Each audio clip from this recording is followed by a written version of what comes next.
আদালতকে দিয়ে, হেফাজতকে দিয়ে, ব্যাংককে দিয়ে বিভিন্নভাবে মামলা করেছে।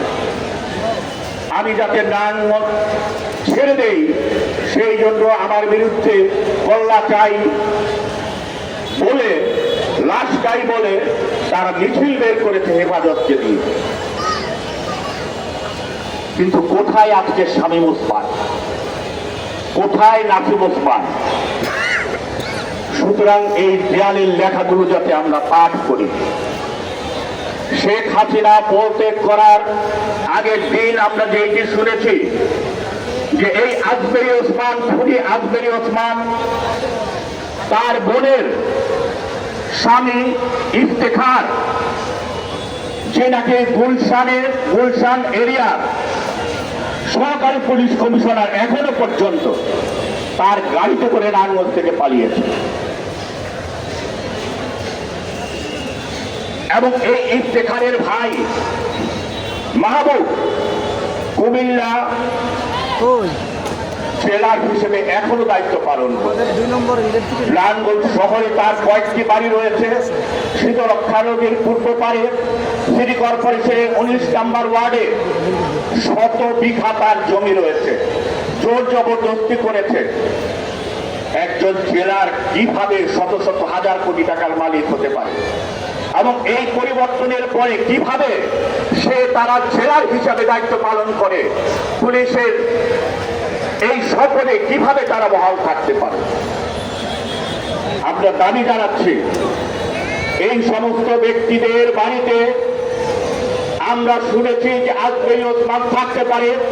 আমরা সেনাবাহিনীর উদ্দেশ্যে বলতে চাই, দ্রুত যদি সেখানে থেকে থাকে দ্রুত এদের বিরুদ্ধে ব্যবস্থা গ্রহণ করুন এবং যদি এদেরকে পালিয়ে যাওয়ার সুযোগ দেওয়া হয় তাহলে অবশ্যই আমরা এর বিরুদ্ধে, প্রশাসনের বিরুদ্ধে আমরা দাঁড়াতে বাধ্য হব। আপনারা দীর্ঘ সময় এই তাদের সেখানে পাহারা দিয়ে রেখেছেন। নারায়ণগঞ্জের বিরুদ্ধে, মানুষের বিরুদ্ধে এই এদেরকে নারায়ণগঞ্জের এসপি প্রকাশ্য বলেছে যে আমি ছাত্রলীগের ক্যাডার। না, মানুষের টাকায় আপনি বেতন খান আর আপনি বলেন ছাত্রলীগের ক্যাডার, মানেটা কি? আপনি ভয় দেখাতে চান। আপনি এখনো নারায়ণগঞ্জে এসপি। সুতরাং আমরা বলতে চাই যে এই যে শেখ হাসিনা রেজিমের যারা লেফটেন্যান্ট রয়েছে, সহযোগী রয়েছে, লাঠিয়াল বাহিনী রয়েছে, এদের বিরুদ্ধে দ্রুত তালিকা প্রস্তুত করে ব্যবস্থা গ্রহণ করতে হবে। আমরা দেখলাম যে আজমেরী ওসমানের বাহিনী তারা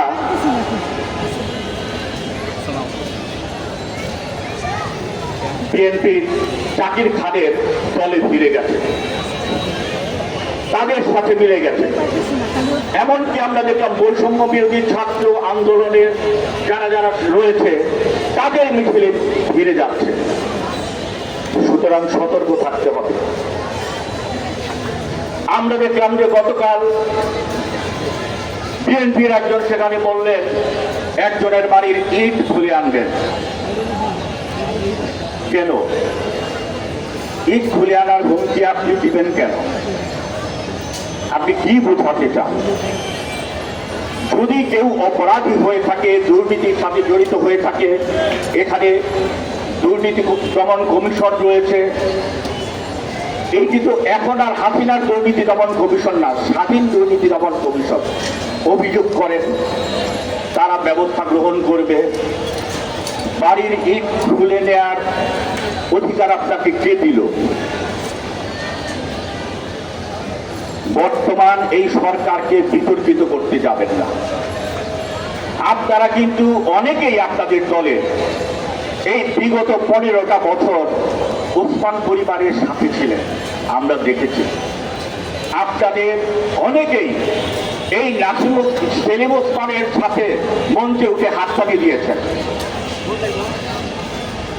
আমরা দেখেছি 2016 সালের সিটি কর্পোরেশন নির্বাচনের সময় আপনাদের কেউ কেউ শামীম ওসমানের কাছ থেকে আপনারা 2 কোটি 4 কোটি টাকা নিয়েছেন। আপনারা এইটি আবার সংবাদ মাধ্যমে বলেছেন, আপনাদের সংবাদের ভিত্তিতেই আমরা জেনেছি। সুতরাং আজকে এমন কোনো কিছু করতে যাবেন না যাতে এই সরকার বিতর্কিত হয়। অনেক বড় বড় কাজ কিন্তু আমাদের বাকি রয়ে গেছে, যা এই সরকার বাস্তবায়ন করবে বলে আমরা আশা করি। এবং এগুলো বাস্তবায়ন না করে কোনোভাবেই একটি সুস্থ নির্বাচন এবং একটি সুস্থ সমাজ এখানে বিনির্মাণ সম্ভব না। আমরা ইতিপূর্বে আবার বলেছি যে এই যে শেখ হাসিনা সরকার যা করেছে এর পরিণতি তাকে ভোগ করতে হয়েছে। এরশাদ সরকারও পদত্যাগ করে দেশ থেকে পালায় নাই, হাসিনাকে পালিয়ে যেতে হয়েছে। এবং তার এই দুঃশাসনের জন্য আবার কবে ফিরে আসবেন আমরা জানি না। এইভাবে অধঃপতিত দল সরকার কখনো ফিরে আসে বলে আমরা দেখি না। আমাদের দেশে তো উদাহরণ নাই, বিশ্ব খুব কম উদাহরণ রয়েছে যে এই স্বৈর শাসক পতিত শাসক তারা আবার ফিরে আসে। যারা আজকে মনে করছেন হ্যাঁ ষড়যন্ত্র করার ইচ্ছে আপনাদের ছিল, এই সরকারকে ধাক্কা দিয়ে ফেলে দেওয়ার ইচ্ছে আপনাদের ছিল, যা এই ছাত্রদের দূরদর্শিতার কারণে এইটি ভণ্ডুল হয়েছে। এইটি যে পরবর্তীতে আর হবে না তা না, হতে পারে। সেই জন্য সতর্ক থাকতে হবে ছাত্রদের, জনতাকে, সবাইকে। বিএনপি আপনারা যারা করেন, আপনারা কিভাবে নিগৃহীত হয়েছেন গত 15 বছরে আমরা দেখেছি। আপনারা অনেকেই বাসা বাড়িতে থাকতে পারেন নাই, কারো কারো বিরুদ্ধে 100 পর্যন্ত মামলা হয়েছে।